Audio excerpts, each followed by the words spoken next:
The Great Escape made stars of every man on that call sheet. 63 years later, only one of those men is still alive. The deaths include cancers, heart attacks, and a secret kept inside a wooden cane.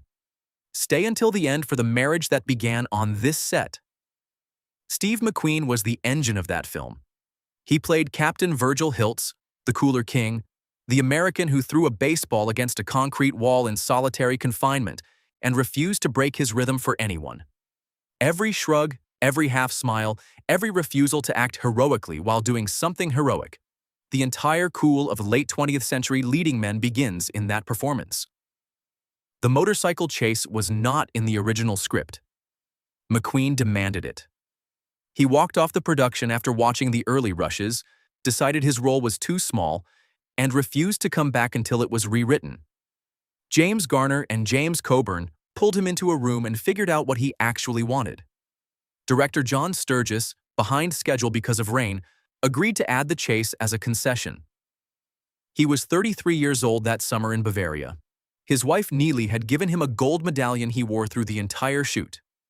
The German police set up a speed trap on the road outside the set and caught half the cast and crew speeding. Their chief told McQueen, in English, "Herr McQueen, we have caught several of your comrades today, but you have won the prize."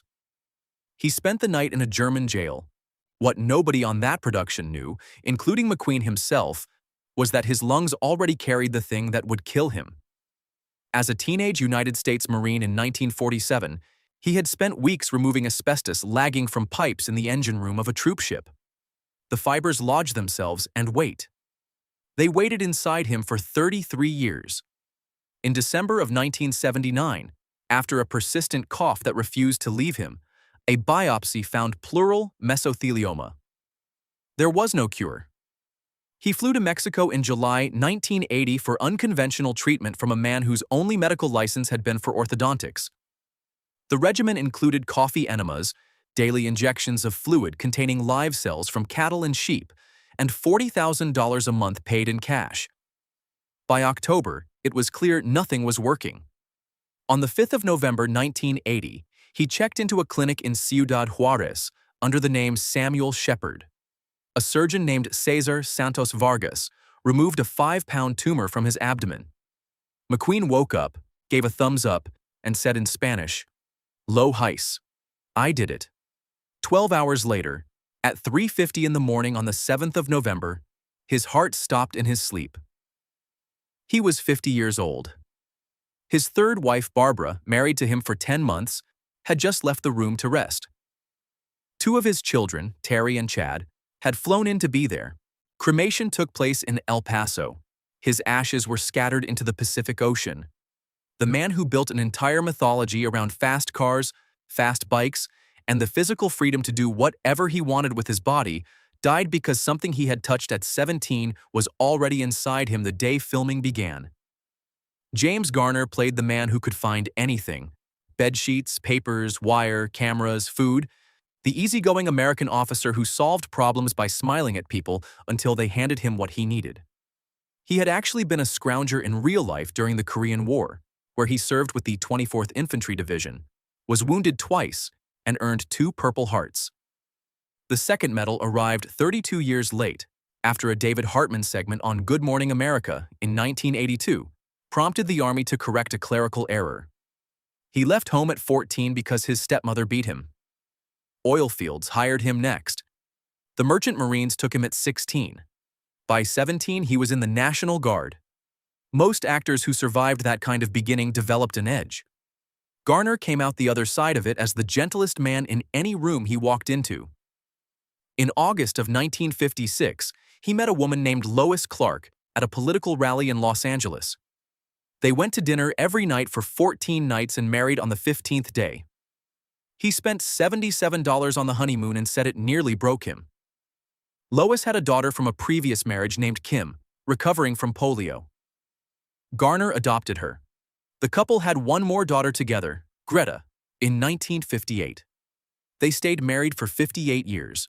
Their marriage had 2 separations, 3 months in 1970 and a longer one in 1979, both of which Garner blamed on the physical toll of the Rockford Files, a show that put him in constant pain and in constant arbitration with the studio over profits he was owed.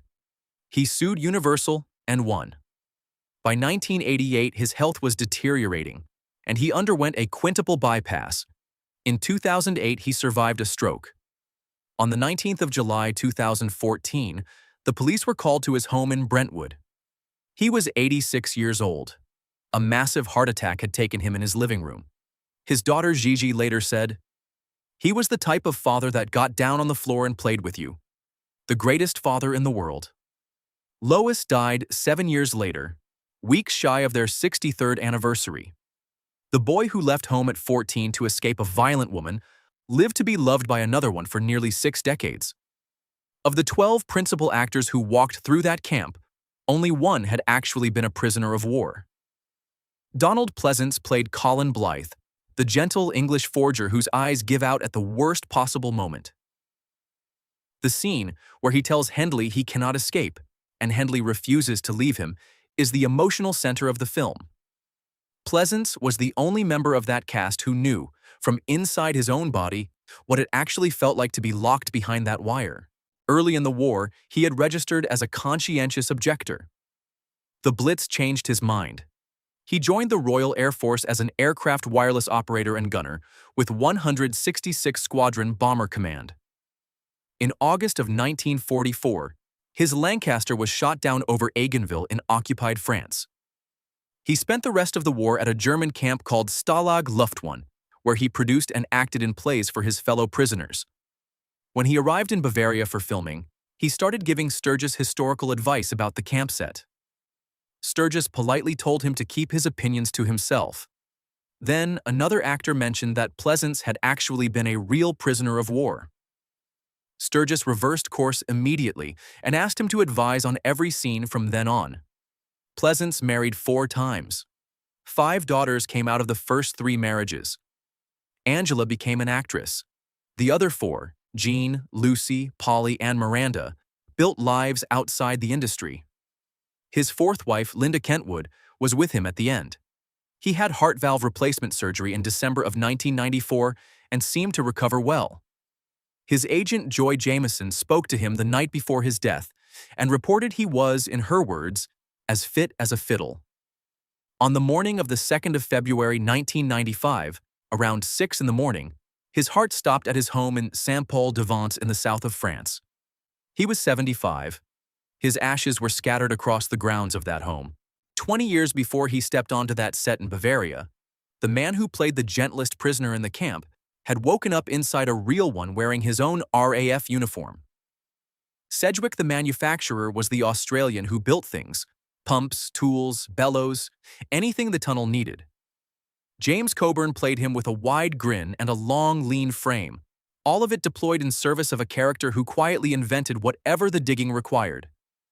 He was one of 3 cast members reuniting with John Sturgis from the Magnificent Seven 3 years earlier. Coburn grew up in Compton, California, after the Depression drove his family from Nebraska. As a teenager, he worked as a janitor and ticket taker at a movie theater.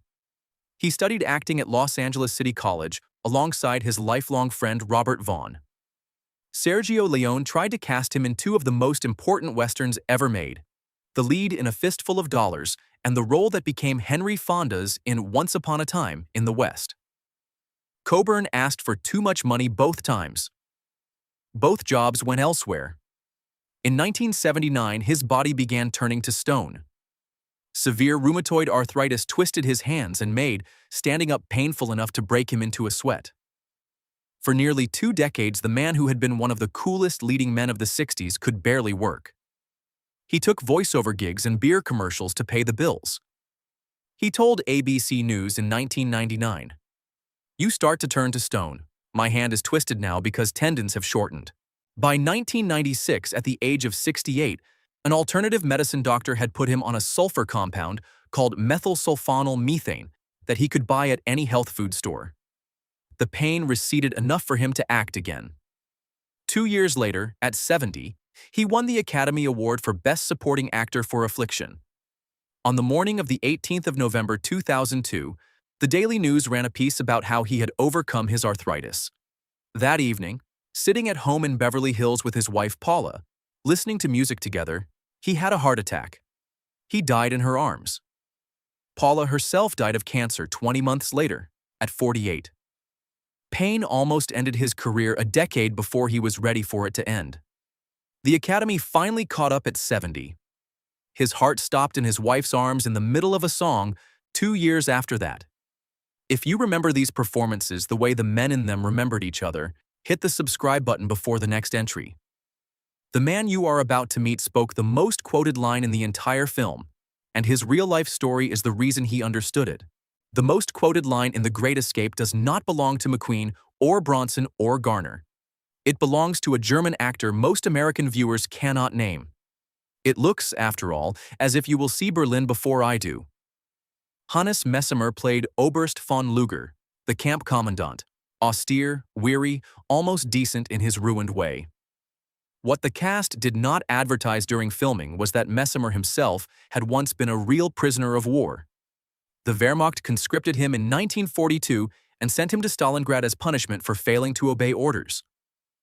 The Soviets captured him there.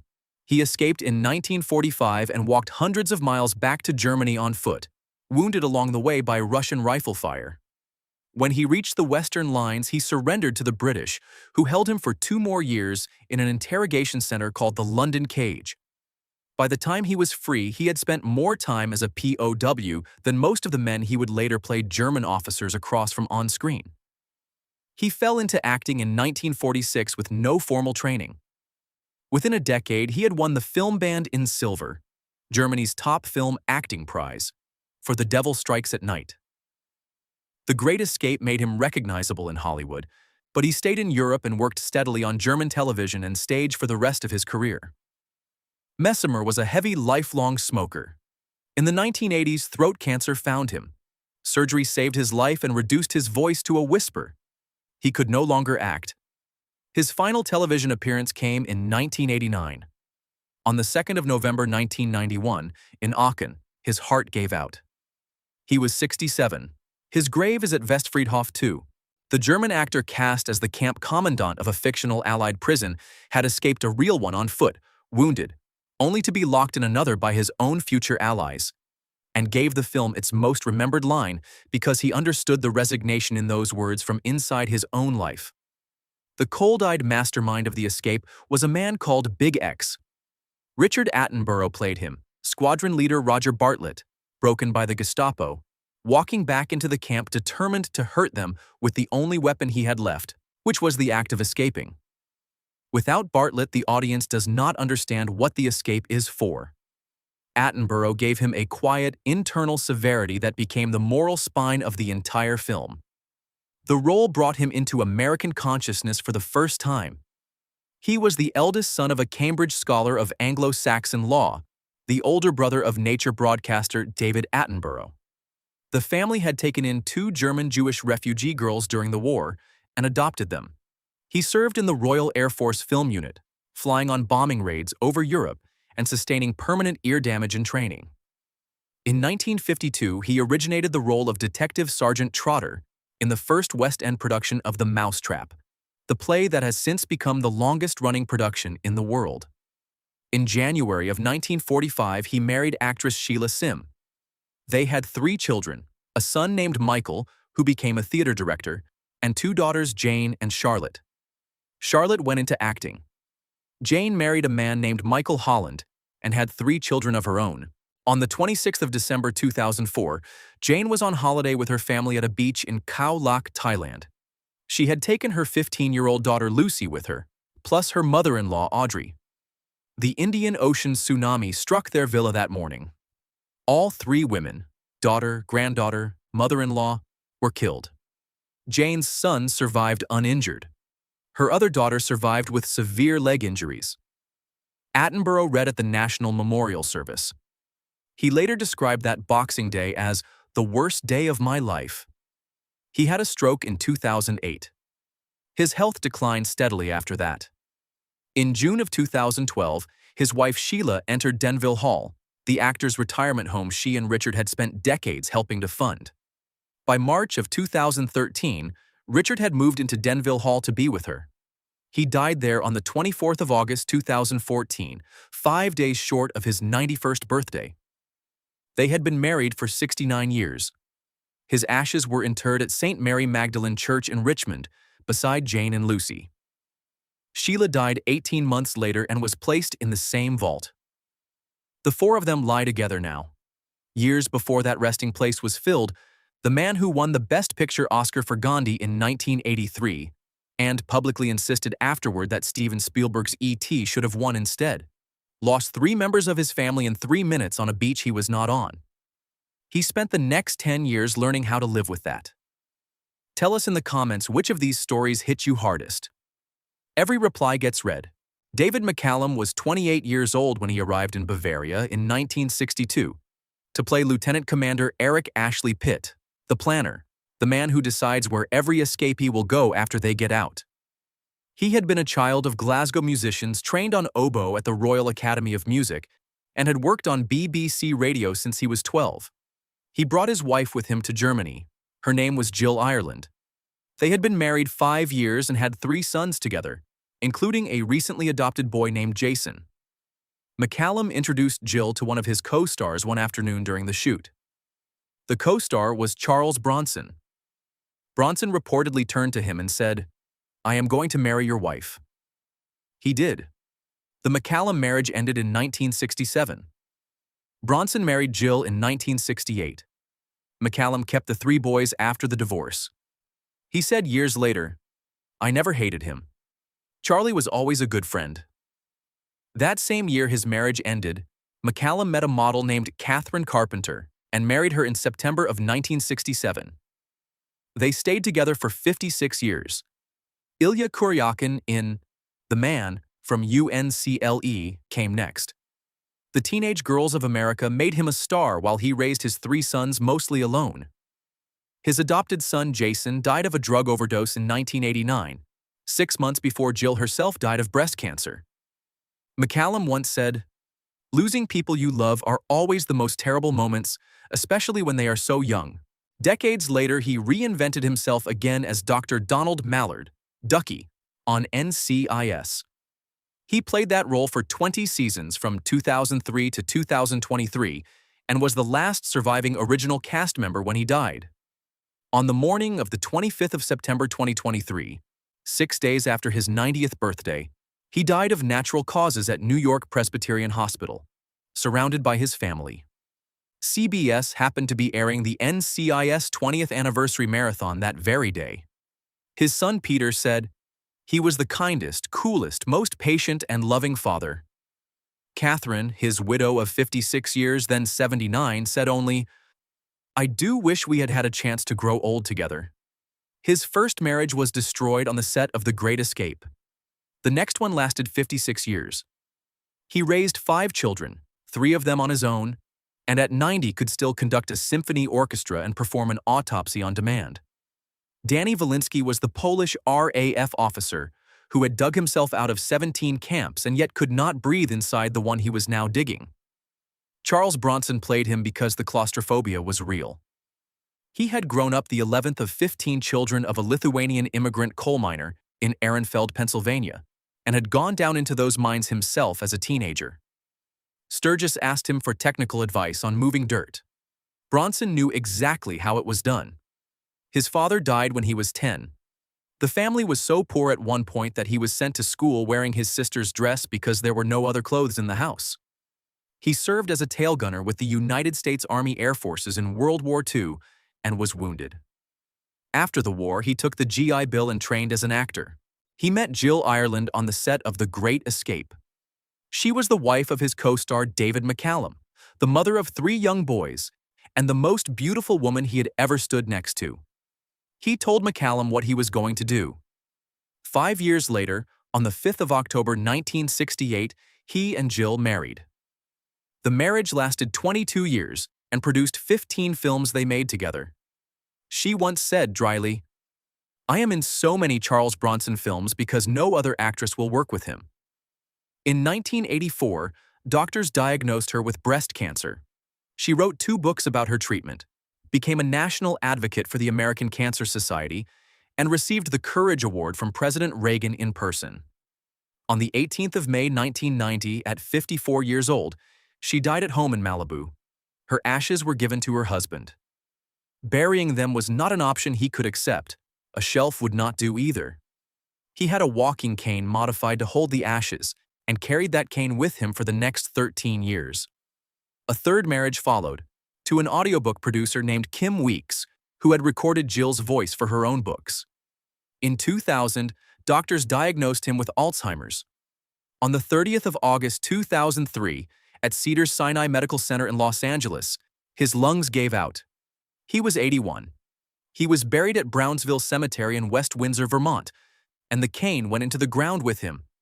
For 13 years, the actor whose face was used to sell Silent Menace had carried his dead wife's ashes inside a piece of carved wood. When his own time came, he made absolutely sure she came with him. 11 of the 12 cast members of The Great Escape are now in graves on 3 continents. Only John Leyton, the youngest of them, remains. He is 90 years old,